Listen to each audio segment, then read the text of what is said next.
All right, welcome to part 2 of 5 common giant man hands. Super creepy. I have regular hands in real life, I promise.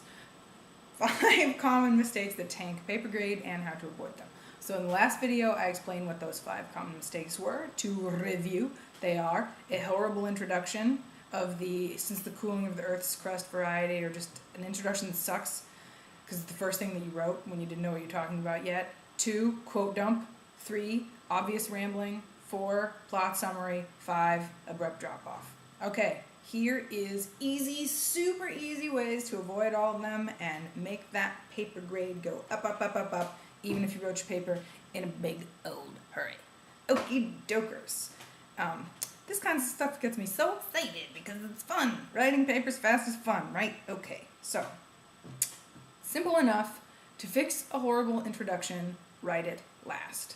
That is, like, if I had one golden rule about writing papers, it would be write your introduction last. I don't care what you do when you're writing the paper, just write your introduction last. Because then you know what you're talking about. So you know what you're going to introduce, and you're not going to do any since the cooling of the Earth's crust crapola. Trademark Elizabeth Losh from the University of California, Irvine Humanities Core Program. Okay, anyway, see, attribution. When I steal ideas, I attribute them. Okay, anyway.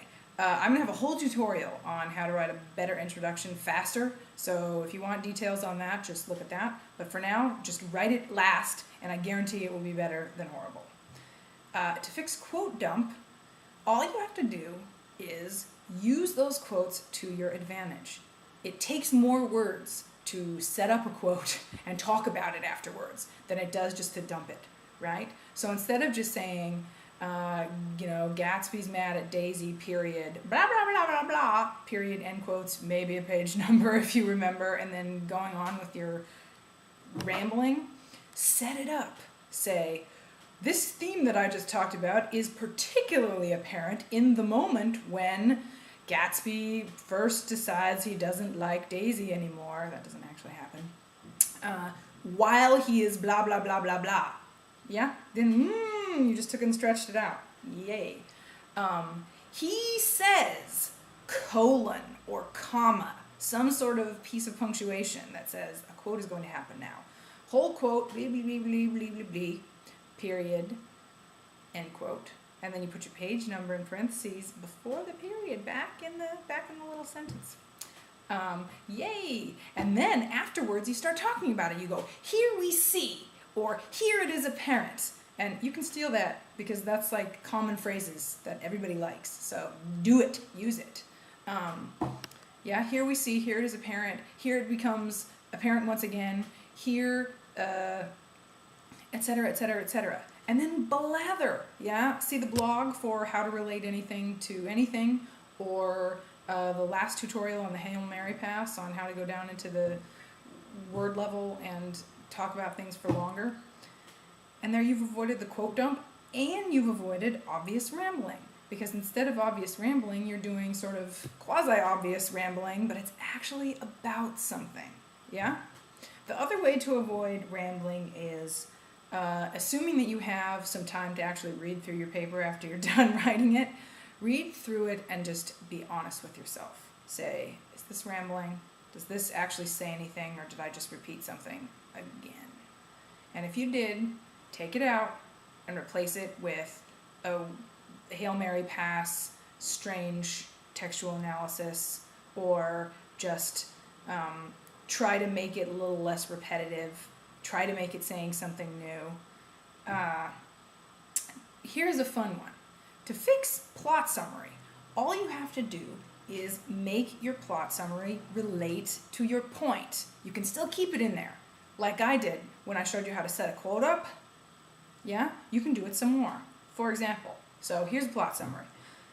Tom Buchanan thinks Gatsby ran over Daisy, so he goes and shoots him, but really, he thinks Gatsby ran over his mistress. Plot mess up. But it was really Daisy driving Gatsby's car, but Gatsby gets shot, and it's super sad. Thank you for telling me. Apparently I needed some help with that, but yet I managed to remember it. Don't recant the plot. I know the plot. Yeah? Instead, say something like this. Don't say exactly this, because this is main.